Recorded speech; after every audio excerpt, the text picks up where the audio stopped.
সেই ক্ষেত্রে এখানে আমাদের মালিক কর্তৃপক্ষ এসে উপস্থিত হয়েছে। আমরা মালিক কর্তৃপক্ষ কি বলে সেটা আমরা শুনবো, সেটা আমরা শুনবো।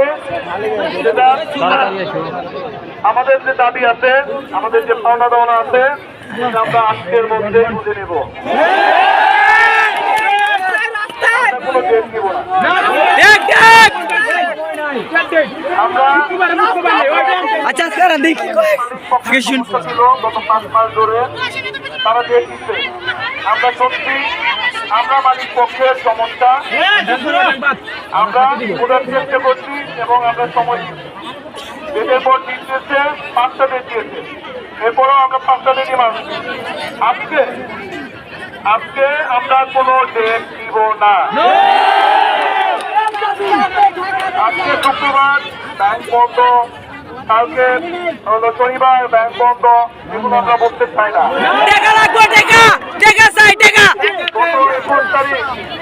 গত 21 তারিখ আমরা এখানে অবরোধ করেছিলাম। এখানে অবরোধ করার পরিপ্রেক্ষিতে এখানে বাংলাদেশ সেনাবাহিনীর একটা টিম আসছিল।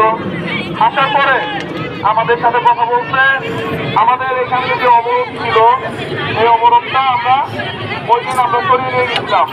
সরিয়ে নিয়ে যাওয়ার পরে বাংলাদেশ সেনাবাহিনী আমাদের আস্থার জায়গা, আমাদের ভরসার জায়গা, আমরা তাদের বিশ্বাস করি। তারা শান্তি শৃঙ্খলা বজায় রাখে।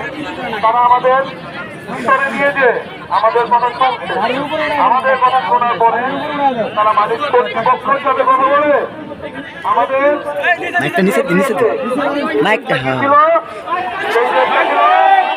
22 তারিখ আমাদের অফিসিয়াল যারা শ্রমিক ভাই বোন আছেন তাদের সমস্ত যারা কর্মকর্তা আছেন তাদের একটা স্যালারি 22 তারিখে দিবে, আর একটা স্যালারি 26 তারিখে দিবে। হ্যাঁ, এরপর বাকি যে স্যালারিগুলো বাকি আছে সেগুলো হচ্ছে যে আগামী মাসের 7 তারিখের মধ্যে পরিশোধ করবে এবং এর মধ্যে জানিয়ে দিবে যে কবে পরিশোধ করবে।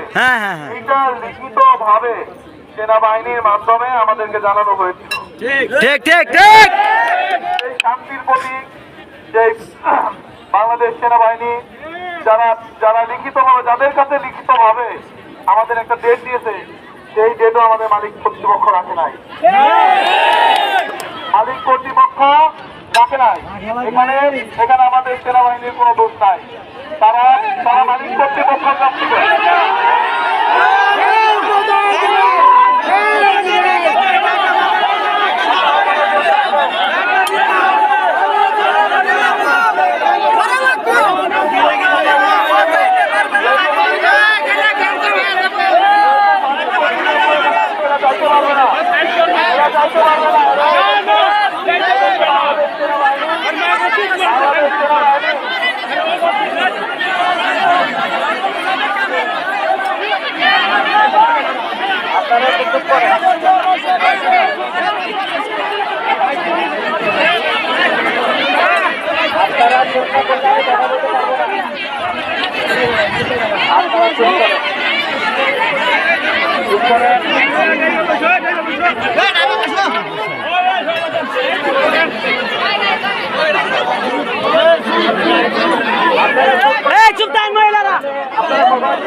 কথা বলতে পারবো না।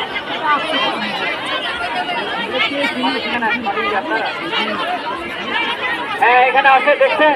জি হ্যাঁ, দরকার নাই।